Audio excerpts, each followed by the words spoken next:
African government. It has set aside some 260 million rand to get off the grey listing. Finance Minister Enoch Godongwana says the money has been allocated to the Financial Intelligence Center. In February, the Financial Action Task Force grey listed the country for not having sufficient measures in place to prevent money laundering and financing of terrorism. So what does this all mean? Khaya Sithole is an independent analyst and he's standing by to help us make sense of it rather. Khaya, quite a costly price tag to get out of the grey listing. Is this unusual? Good afternoon, and good afternoon to the viewers. Well, actually, on the other side, not getting off the grey list will be even more expensive. So since February this year, when we obviously were put on the grey list, there's been a lot of processes going on behind the scenes that are trying to sort of figure out how quickly South Africa can indeed get off the grey list. We do know that in the February report, it became very clear that whilst a lot of work had been done leading up to February, there are still a lot of key glaring issues relating to the effectiveness of all the laws in particular that were passed in the run-up to the February report. So what the money needs to be used for, the money that's been allocated to the Financial Intelligence Center, is to essentially test the robustness and the effectiveness of the laws that have been put together. And if they turn out to pass muster, then of course it will be much easier for South Africa in the follow-up evaluation to say, look, we put the laws, we've tested them, they are effective, so therefore this is a basis for us being removed from the grey list. The finance minister also made it known that government's efforts to get the country off the grey list are well underway. To your knowledge, how far are we? Well, it's going to be very difficult to know how far we are, because I think what government and what National Treasury can do is to simply say, look, we think there's a weakness in this particular law and regulation. Let us write a revised version of it. They may have public comments, and then they will simply then table it to Parliament and then say, well, this is the sum of the deliberations. Therefore, you guys need to usher this and make it a law. This is the problem that unfortunately we saw for the past couple of years, where in spite of the efforts by National Treasury, the bills went to die in Parliament. They got caught up in the bureaucratic processes then. And by the time everybody woke up, it was quite simply way too late. So the work that National Treasury does is itself limited by design, in the sense that they can simply write and make recommendations, but the process of adopting those to become the law is beyond their control. And then thereafter, once the laws actually exist, then there's a question of, well, do you have enough test cases to implement them?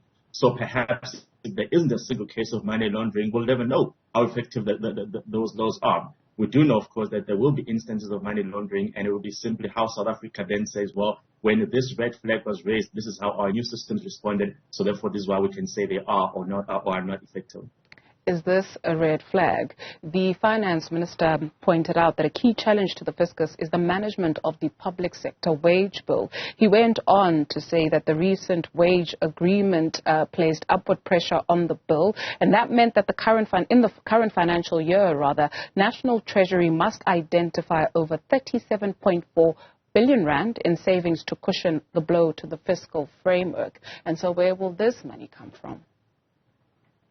It's a big red flag, and I think the reason it is a red flag is that obviously what government does is that they engage in multi-year planning.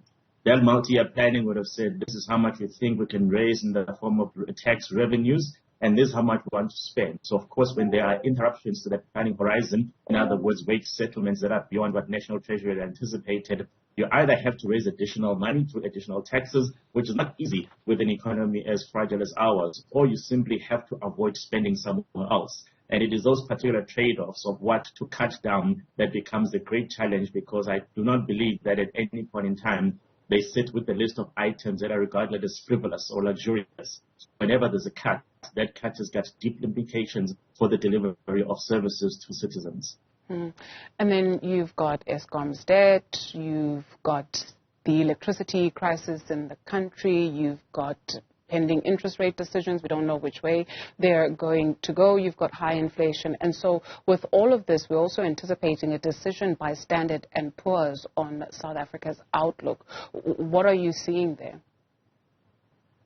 Well, unfortunately, it's difficult to imagine that that particular rating action will be on the upside. We do know that ever since we've had the latest series of rating actions, South Africa's economic fundamentals have unfortunately deteriorated.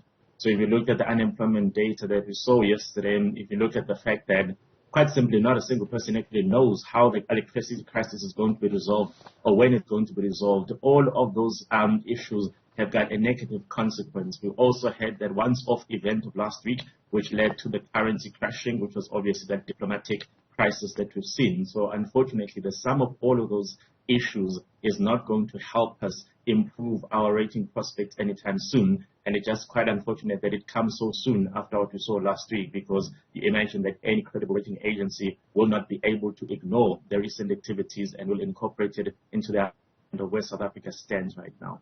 Please do allow me to digress. I appreciate you may have not caught sight of it, but the Public Enterprises Minister, Pravin Gordhan, is currently appearing before SCOPA. He too, just like the SIU, the Hawks, the South African Police Services, as well as the board of Eskom, has not seen this intelligence report into graft at Eskom by Andre de Ruyter. And so when you take a look at the happenings, even some of his utterances about Andre de Ruyter almost washing his hands off of the former GCEO of Eskom. What to make of that? Is that now becoming a sideshow when the country is deeply in crisis? There's a report. Whether one should call it an intelligence report, I'm not convinced at this point in time. It is also remarkably surprising that all the people that ought to have seen the report seem to now claim that they've never seen it at all. And I think perhaps the LSA are the only ones that seem to have sight of it, but maybe that's what you get when you fund an exercise of this nature.